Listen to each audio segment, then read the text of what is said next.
Kuvuka udle lamhla ngicela nje kusho ukuthi methembe moya longcwele.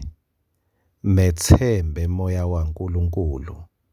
Ukhumbule iBhayibheli lithi uqale kusiwe umuntu lothembela kulomunye umuntu. Vuka udle, ngiyajabula kakhulu mhlobo wami. Awu, moya wami uyaphakama kakhulu kwati ukuthi kukhona wena nje lothanza kuthola nasi singwa. Ngala mavi njengalokhu Jesu athi umuntu angeke aphile ngesinkwa sodwa kepha nangemavi lavela emlonyeni waNkulunkulu.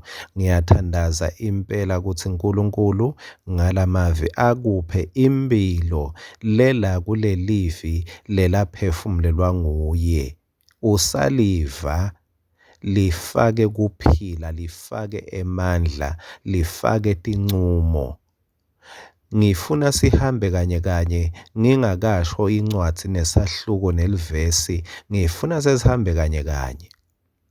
Sihambe ngemicabango wemuntu lo wafikelwa livi asesimeni lebesingasi ngoba phela uNkulunkulu ngumdali welizulu nemhlaba.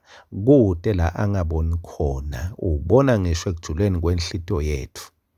Simo bese singasi bekade ikhweshisile ekhaya abona ukuthi hayi indoda itawuba ngcono, itawuba kahle, wathi ikhweshisa kulabanye abantu labamcoka. Uyathi kuyendeka empilweni usahamba kube nebantu lobona ukuthi hey, uyathi lo angimkhumule ulijazi leli ngishisako leli ngesinzako. Kube ngathi mawulikhumula leli jazi kumbe sokubonela elinye ngathi litawuba ngcono, litawuba lula, kanti lona libhobokile. Ngiyafisa ukuthi tonke tincumo lotendako ube nekukhanyiseleka, ube nebantu labanenhlakanipho yaNkulunkulu kuze ungetuti khanza uphume kuthiwa uphume ekesini ungene emlilweni. Lo muntu lengikhuluma ngaye kwendeka lokho kuye. Waphuma ekesini wangena emlilweni ngetincumo takhe lebetingenayo i-guidance, tingenayo i-wisdom. Wathi mase ahleti, awu uNkulunkulu lo sibonako futhi longasilahli, longasitseli, longasibaleli emacala ethu. Wamniketa nje emagama.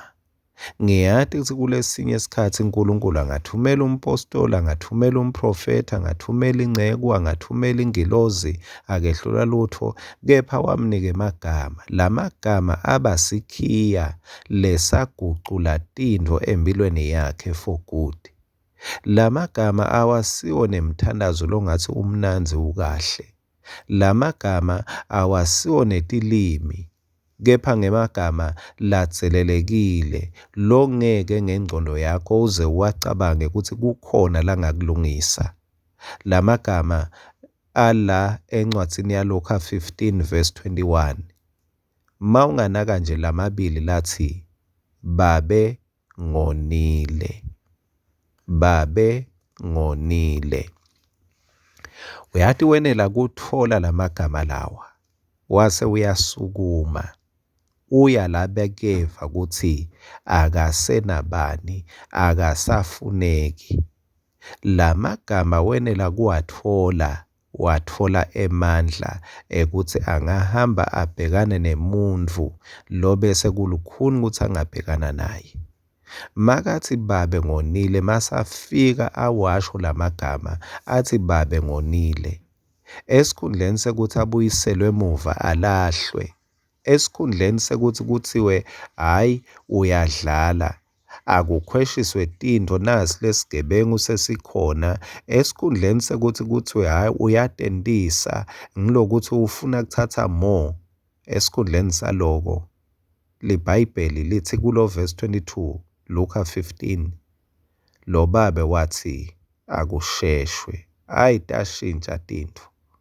Tintfo lebekungazi ukuthi setimile tihamba kancane tathola speed. Tintfo lebekungathi tivalekile angasenakudla wathola kudla kwamahhala. Phela for good, hayi nje ilantshi kuthi bekade awubuyele emuva. Mine nginemicabango, nginelithemba ukuthi uyathi kuthini uNkulunkulu makashintsha tinto ngelivi lalihlanyela kuwe ngamoya longcwele, moya weliciniso, moya wenhlakanipho, moya lohlola inhlitiyo yababe, moya losita ebuthakathakeni bethu, moya lothatha loku-weak akwende kube strong, moya lothatha lokudzeliwe akwende kwemukeleke. Uyakwati kulungisa tintfo moya waNkulunkulu uma utawukwetsemba yena, ungethembi emavi alabanye bantfu, ungethembi nebantfu kuze utitsathele sicalekiso. Ngekusebentisa lamagama, babe ngonile, kwasheshwa kwalungiswa kudla, kwashesha kwashintshwa iwardrobe, kwasheshwa kwashintshwa indzawo yakhe yokuhlala. Ngemagama nje lathi babe ngonile.